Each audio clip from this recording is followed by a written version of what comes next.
ఆనందన్న గారి నాయకత్వం, ఆనందన్న గారి నాయకత్వం, కేసీఆర్ గారి నాయకత్వం, కేటీఆర్ గారి నాయకత్వం. జై తెలంగాణ. టీఆర్ఎస్ పార్టీ పార్టీలో కలిస్తే వ్యతిరేకించినటువంటి కాంగ్రెస్ నాయకులు అంటే ఏమని వ్యతిరేకించారంటే సర్పంచ్ సర్పంచ్ కానే కాడు అన్నాడు. అసలు ఆ వ్యక్తికి మాకు ఎలాంటి సంబంధాలు లేవు. ఆయన అయితే మేమేమంటున్నాం అంటే ఆయన ఖచ్చితంగా కాంగ్రెస్ సర్పంచే. ఆయన ఇండిపెండెంట్గా సర్పంచ్ గెలిచిండు.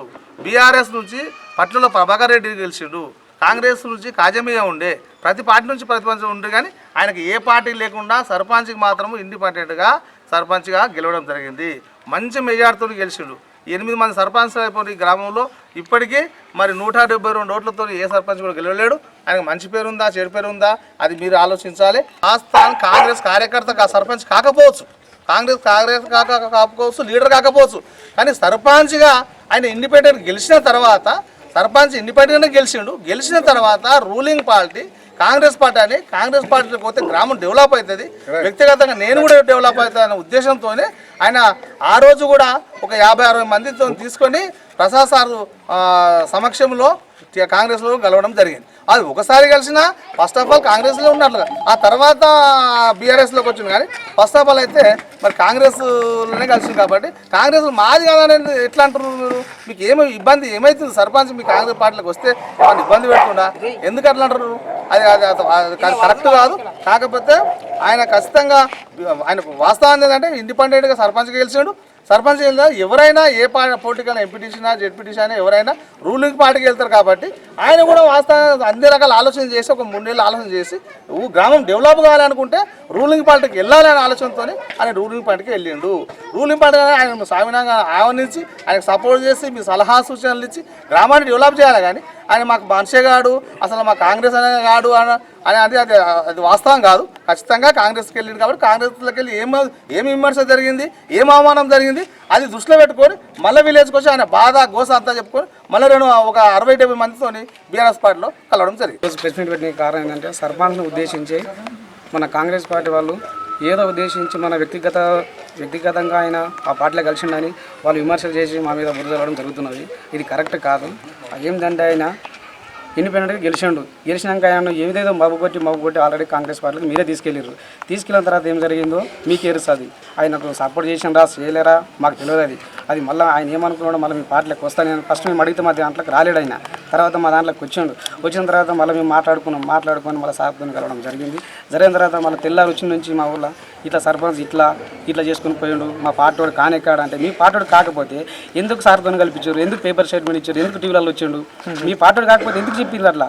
మా ఇప్పుడు బీఆర్ఎస్ పార్టీవాడు అయినా అయ్యి ఉంటే మా పార్టీలో ఉంటుండే, మీ పార్టీలోకి ఎందుకు వస్తుంది? పోని మా పార్టీవాడే కాకపోతే మీ దాంట్లోకి తీసుకుపోయిన తర్వాత మళ్ళీ ఆయన మీద ఎందుకు అట్లా అంటే ఆ ఫోన్లు మాట్లాడుతున్నారు? ఇదన్నీ కరెక్ట్ కాదు.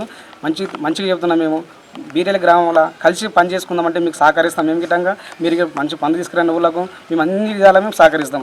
దీన్ని ఉద్దేశించి మాత్రం ఇప్పుడైతే వ్యక్తిగా మాట్లాడకూడదు. ఇది కరెక్ట్ చెప్తున్నాము. చాలా విమర్శలు వస్తే మాత్రం చాలా ఇబ్బందులు జరుగుతాయి. రాబోయే కాలంలో చాలా ఇబ్బందికరంగా ఊళ్ళో జరుగుతాయి. కాబట్టి మనం అందరు వ్యక్తిగతంగా మాట్లాడకుండా అందరూ సానుభూతిగా పోవాలని కోరుకుంటున్నాం. ప్రెస్ మీట్ వేయడానికి కారణాలు నిన్న జరిగిన కాంగ్రెస్ ప్రెస్ మీట్లో బీరెల్లి ఓంప్రసాద్ నేను సర్పంచ్ నా మీద అపోహలు కాంగ్రెస్ వాళ్ళు బురదడం జరిగింది. వీళ్ళు కాంగ్రెస్లకు చేరినాక కాంగ్రెస్ మనిషి కాదని ఒకటి వ్యక్తిగతంగా పోయిండని వాళ్ళు ఒక అపో వాళ్ళది. నేను కాంగ్రెస్ మనిషినే ప్రసాద్కి ఓటేసిన వాళ్ళ ఈ అభివృద్ధి జరుగుతామని అందులోకి పోయినా కేసీఆర్ వల్ల అభివృద్ధి జరుగుతుందని తెలిసి మళ్ళీ ఇళ్ళకి వచ్చిన వాళ్ళు ఏం చెప్తారు అంటే మా కాంగ్రెస్ అభ్యర్థి కాజమియా కొన్ని ఓట్లతో ఓడిపోయినా అని చెప్పిండు. కొన్ని ఓట్లు కాదు, కాజమియాకి వచ్చిన 108 లాస్ట్ ప్లేస్ ఉన్నాడు. దీంతో అభివృద్ధి కావాలని కేసీఆర్ పథకాలు నాకు చాలా నచ్చినాయి. దానివల్ల నాకు అందులోకి వెళ్ళి నాయకులు మా విలేజ్ కార్యకర్తలు నచ్చక మళ్ళీ ఇదే పనులకు రావడం జరిగింది. రామచంద్రారెడ్డి మన మండలు కాంగ్రెస్ అధ్యక్షుడు. ఆయన సర్పంచ్ అనే వ్యక్తి అది మా పార్టీ కాదే కానీ ఆయన జర చూసి మాట్లాడితే బాగుంటుందని నేను కోరుతున్నాను. వ్యక్తిగతంగా మాట్లాడొద్దని చూసి వాస్తవాలు ఊళ్ళోకి వచ్చి తెలుసుకొని మాట్లాడాలి. ప్రెస్ మీట్ మంగళ ఏదో పడితే అది మాట్లాడొద్దని కోరుతున్నాం. మీరు కాంగ్రెస్ పార్టీ లీడర్ కాదంటున్నారు, మరి దానికి మీరేమంటారు? నేను కాంగ్రెస్ పార్టీ నాకు ఎప్పుడు మన ప్రసాద్ గెలిచింది అది కాంగ్రెస్ పార్టీ నాది. అంతకు ముందు ఉండే 2023 నుంచి PRS ఉండే నాది. అది మనమే ఇంకా బీఆర్ఎస్ లేనప్పుడు నేను ఎలగొట్టి కాంగ్రెస్ ఓట్లు వేయించినప్పుడు బీఆర్ఎస్లో రావడానికి కారణం ఏంటి మరి? ఇప్పుడు వాళ్ళకి నచ్చక పనితీరు నచ్చక వాళ్ళది వాళ్ళ వ్యవహారాలు ఏ కథలు వాళ్ళ అన్నీ ఇట్లా ఉద్దర మాటలు ఉన్నాయి. వాళ్ళకి మనకు ఉద్దర మాటలు నచ్చాయి. ముఖముంగలు ఒకటే సాటు ఒకటే వాళ్ళ అన్ని ఉద్దర మాటలు ఉన్నాయి. మన దగ్గర నడవయి. ఇప్పుడు నువ్వు అధికార పార్టీని వదిలేసి ఇప్పుడు అధికారంలో లేని పార్టీలోకి వెళ్ళినావు కదా, మరి ఎట్లా అభివృద్ధి అవుతుంది అనుకుంటున్నావు? వచ్చేసారి 2 నెలలకైనా బాగుపడతాను వెళ్ళినంత అని చెప్పు. 2 నెలలుగా సంవత్సరంకైనా ఎన్నైనా కేసీఆర్తో అవుతుందని నాకు నమ్మకం ఉన్నది. ఇంకోటి MP ఫండ్స్ ఉన్నాయి, సెంటర్లు ఉన్నాయి. మంచి ధైర్యం ఉంటే ఎక్కడికి వెళ్ళని తెచ్చుకోవచ్చు ఫండ్స్ అని అది ఒకటి ఉన్నది మనకు. ఇప్పటి వరకు అయితే ఏం రాలేవు.